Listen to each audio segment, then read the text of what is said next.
My guest this morning, Shimon Peres, is considered one of the founding fathers of the State of Israel.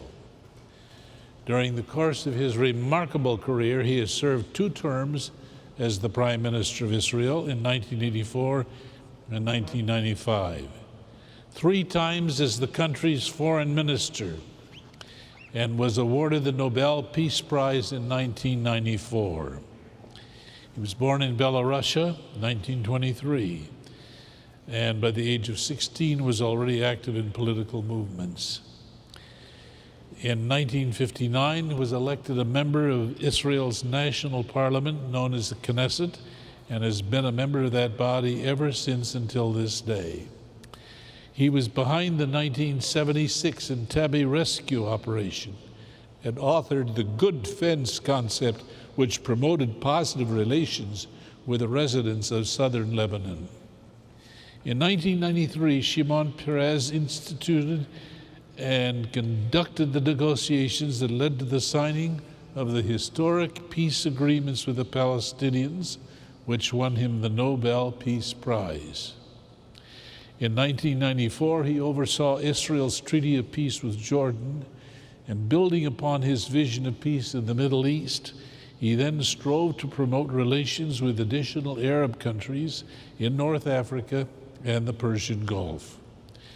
In October 1997, he created the Paris Conference for Peace with the aim of advancing cooperation, understanding, and joint ventures between Arabs and Israelis. He is a dedicated and loving husband, father, and grandfather. The world knows him best as a renowned statesman, a distinguished international leader, politician, and visionary. He has honored me with my visits in Jerusalem and is one of the first persons to sign a declaration aiming at peace, which we composed and put before him. And he signed it right after the Grand Mufti of Damascus, Syria, had signed it. I don't think I'm presumptuous. If I am, he will forgive me if I call him my friend. Welcome.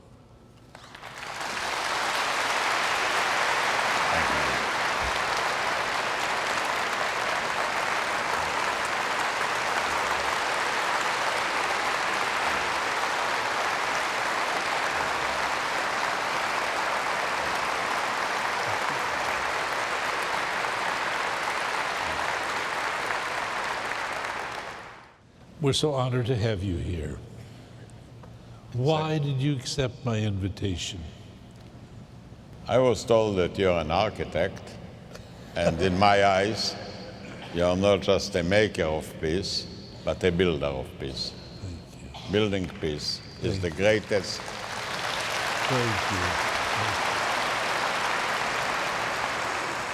you. Building peace is the greatest piece of architecture of love.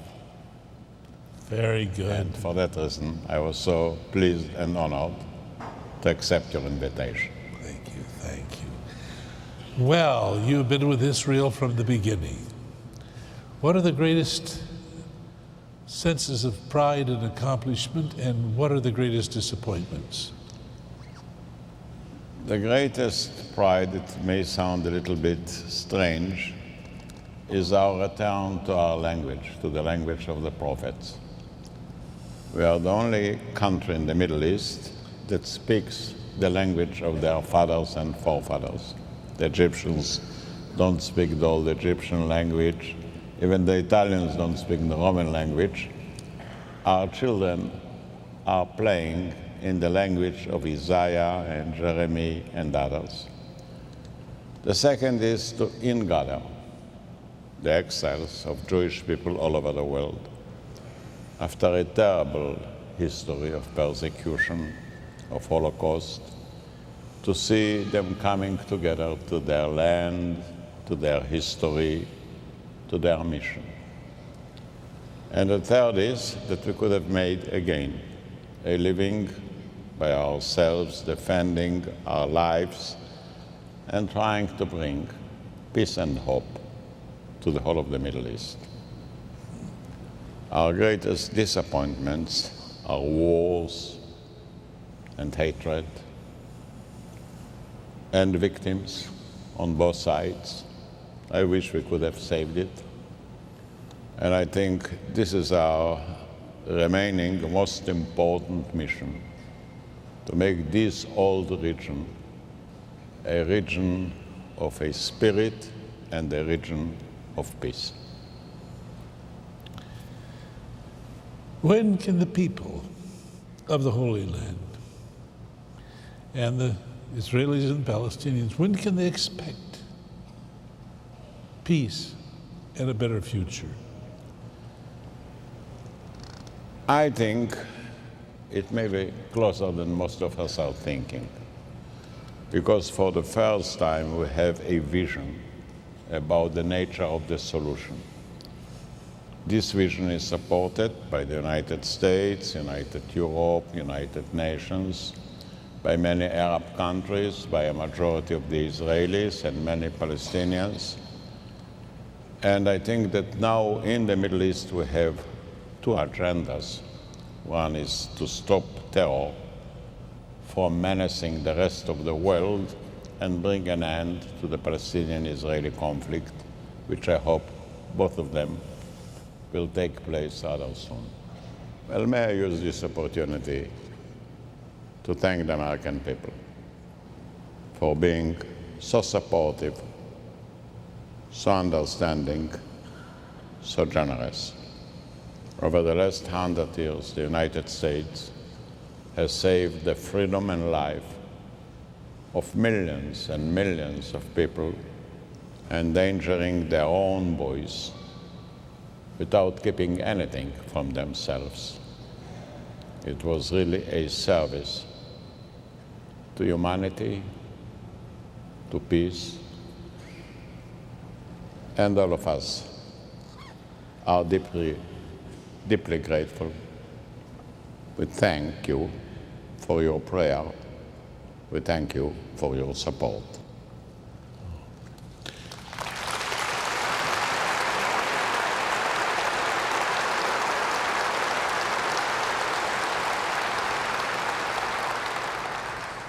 From an outsider, tell me, this spirit of America, where does this spirit come from in the United States, our young country, only a little over 200 years old?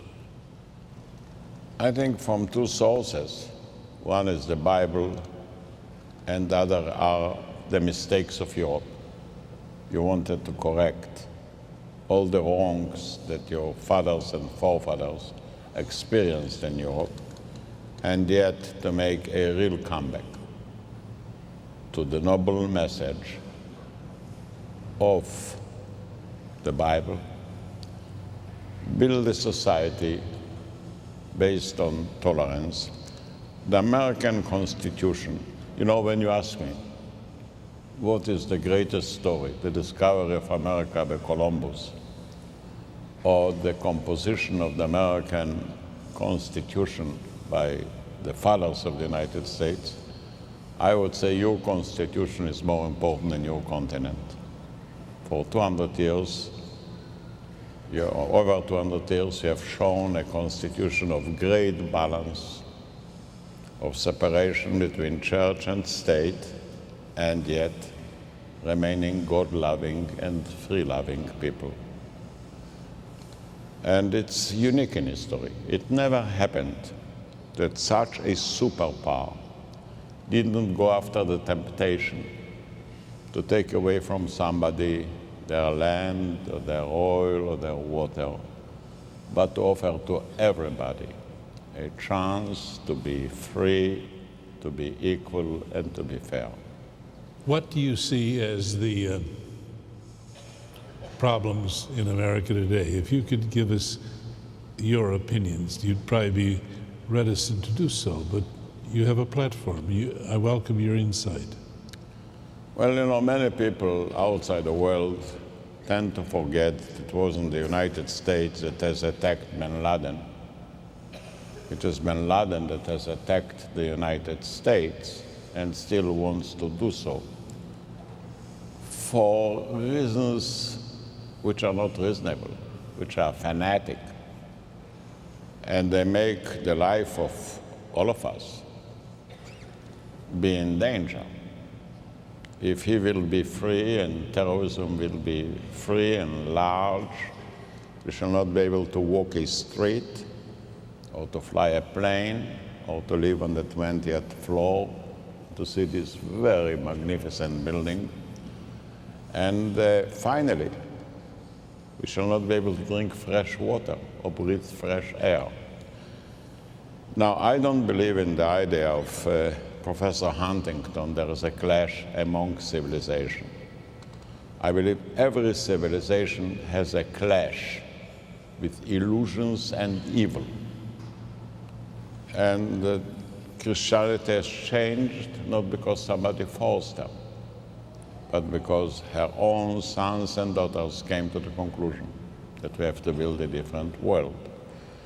I think communism was put to an end in Russia, not because you forced them or Europe forced them, but because a young generation in Russia refused to remain blind as the Russian dictatorship ordered. The minute they opened their eyes, they saw that communism acts against them. And so is about Germany. Now we have another group of religious people. The Islam doesn't call for murder, doesn't call for violence, but there are fanatics within their own religion who harbor terror, and they are becoming the victims of their own extreme people. You don't have any place in the world where a country harbors terror and, for example, women are not discriminated, where murder is not supported. And finally, they bring oppression, subjection, want, hunger, backwardness. The Muslims are not our enemies. The Arabs are not our enemies. But their enemies are their own fanatic forces of terror, and we have to help them to relieve themselves from it. I think this is today the greatest confrontation. After you have overcame communism, overcame Nazism, time has come to overcome terrorism. Then it was in Europe, now it's in the Middle East. It won't be the classical war. It won't be armies against armies or nations against nations. It will be a free world defending their life and trying to bring an end to terrorism, and eventually, if you'll permit me even, to make a promise or a hope, many of the Muslims and many of the Arabs and many of the Palestinians will eventually join in this struggle, which is not only against us, the free people, but against them, the suffering people. Every person was born in the image of the Lord. You know, our father and mother were not Jewish, neither Adam and Eve, they were never Jewish, which means that all of us are, first of all, human beings, and only then Jews or Christians or Muslims or Buddhists. What's the solution to terrorism? Is there a solution? There is. Will this pass? Yes. It must be a double effort.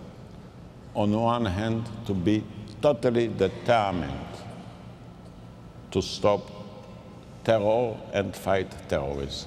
I think President Bush is showing this sort of a will and a determination. On the other hand, to give hope to the people. Fight terrorists, don't fight the people.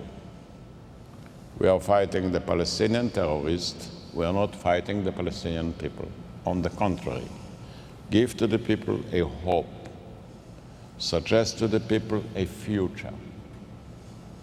Show them that by getting rid of terrorists, they can become their own self, joining in a new age with such a great promise of unlimited technological and scientific development. Technology and science is not a technical matter alone. It has values. For example, you cannot lie and have science. There is no scientific lie. You cannot lie scientifically. You must tell the truth. You must pursue the truth. You must have decent companies. You must have transparent books. You cannot have free research unless you are a free society. And I hope, and I know even, there are many young Muslims and Arabs who begin to understand it. And it will happen to the fanatics in the Muslim world what happened to the fanatics in the Russian history. They don't have a future, because the future of the people lies somewhere else. You know, the Grand Mufti, I met him just Yes. before I came to call on you. Syrian, you told me, and I was fascinated by it. He's a 90-year-old gentleman, I understand, and he believes that the future is not in a clash among the religions, but in understanding among all civilizations. Yes. And you were very helpful in advising that I connect with the prominent rabbi in your parliament, I believe. I've been invited to come back and to meet the president of Syria. Should I do that?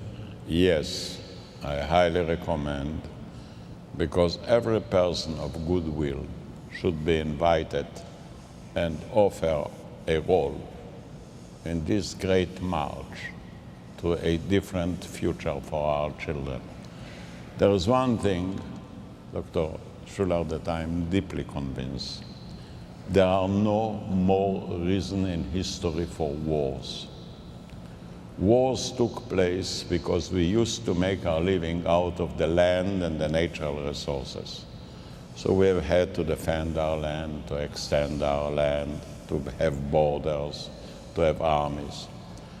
The minute we are making our lives out of science and technology, we don't need really borders. We don't need really armies. We don't need really wars. The future is in the schools, not in the camps. The future is in knowledge more than in real estate. And we have to enable our children not to repeat the same mistakes or maybe necessities that our forefathers have had to face.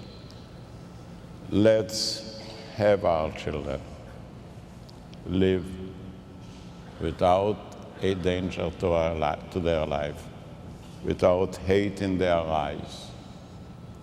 And if somebody wants to service people, he must be responsible to the unborn children as much as is responsible to the actual voters. It's doable, and we can do it.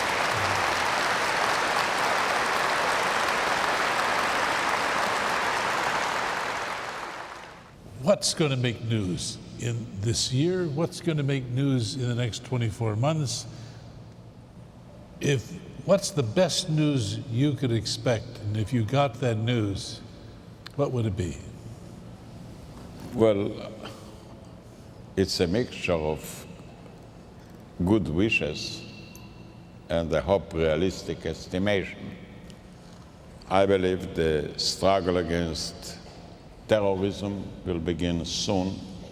It won't be a war against Iraq as a land or as a people. It will be against a terrible dictator that has already attacked twice, once a Muslim country, an Arab country, and killed over 1 million people and used gas bombs. So it's a fight against a person who is a killer and a danger to his own people. I do believe that in spite of all the criticism, most of the humanity will follow the United States. As I have said, it won't be the normal war. It will be really concentrated against a regime, against a person, against the non-conventional weapons.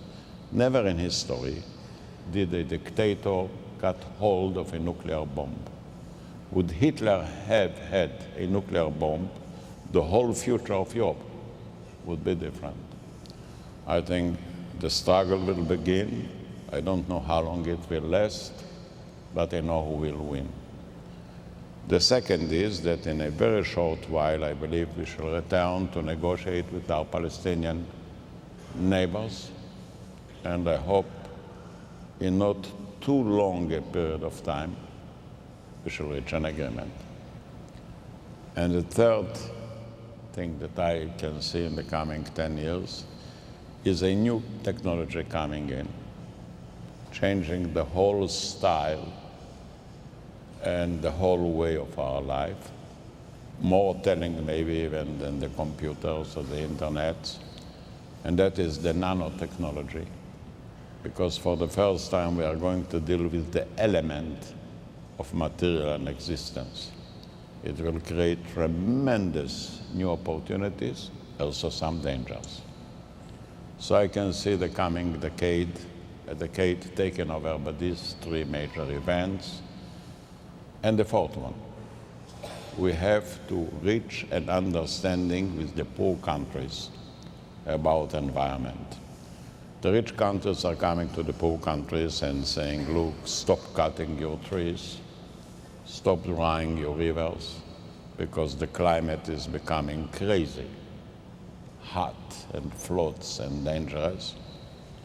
Then the poor countries are saying, okay, we can understand your worry about the climate, but as long as our stomachs are empty, we can do very little to help you.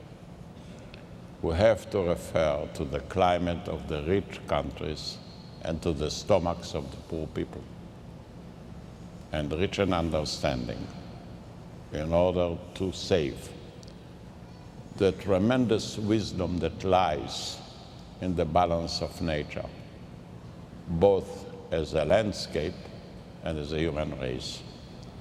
This, in my judgment, will be the four major events in the coming 10 years. And I hope that all of us are today more educated and believers. Believers. You keep using that word in the conversations we've had over the months.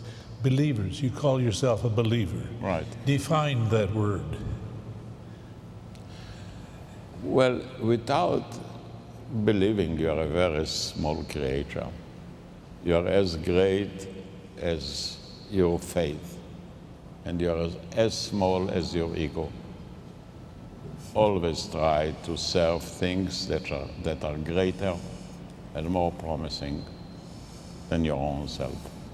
For that reason, I'm a believer.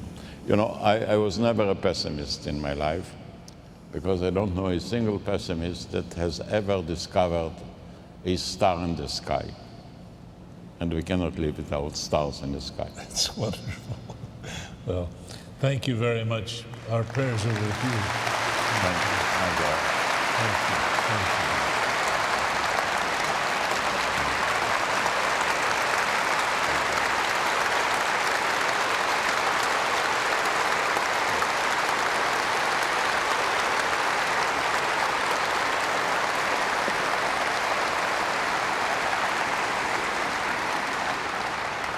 Thank you.